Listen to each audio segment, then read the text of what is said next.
Details చూస్తే తెలంగాణ ఉద్యోగుల pending బిల్లులకు నిధులు విడుదల చేశారు. డిసెంబర్ నెలకు సంబంధించి 713 కోట్లు విడుదల చేశారు. గ్రాట్యుటీ, జీపీఎఫ్, సరెండర్ లీవ్ల బకాయిలకు నెలకు 700 కోట్లు చొప్పున విడుదల చేస్తామని గతంలోనే ఉద్యోగులకు హామీ ఇచ్చింది ప్రభుత్వం.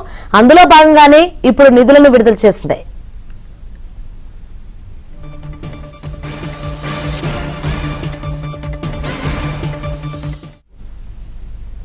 మరిన్ని వివరాలు అందించేందుకు మా ప్రతినిధి నరసింహరావు సిద్ధంగా ఉన్నారు. నరసింహరావు, శంకరి, మీరు చెప్పినట్లుగా ప్రభుత్వం ఉద్యోగులకు ప్రభుత్వం నుంచి రావాల్సినటువంటి బకాయిలను నెలకు కొంత చొప్పున విడుదల చేస్తాము, బకాయిలన్నింటినీ కూడా చెల్లిస్తామని చెప్పి రాష్ట్ర ప్రభుత్వము గతంలోనే హామీ ఇచ్చింది. వాస్తవానికి మొదట్లో కొంత ఉద్యోగ సంఘాలు ఉద్యోగులంతా కూడా కొంత ఆందోళన చెందారు. తమకు సంబంధించినటువంటి బకాయిలు చెల్లించడం లేదని చెప్పి ఆందోళన చెంది ప్రత్యేకమైనటువంటి సమావేశాలు కూడా పెట్టుకున్నారు.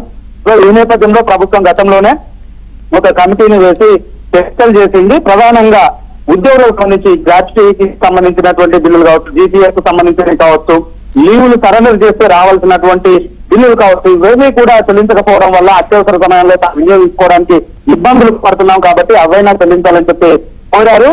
ఈ నేపథ్యంలో అప్పట్లోనే హామీ ఇచ్చింది రాష్ట్ర ప్రభుత్వము. నెలకు 700 చొప్పున ప్రతి నెల విడుదల చేస్తాము, బకాయిలన్నింటినీ కూడా చెల్లిస్తాము అని చెప్పింది. చెప్పిన మాట ప్రకారమే జూన్ లోనేమో 123 కోట్ల రూపాయలని విడుదల చేసింది. ఇక తర్వాత ఆగస్టు నుంచి కూడా ప్రతి నెల 700 కోట్ల రూపాయలని విడుదల చేస్తూ వస్తుంది.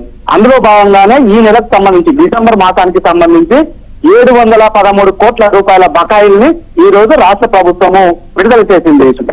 Right, thank you Narasimharao.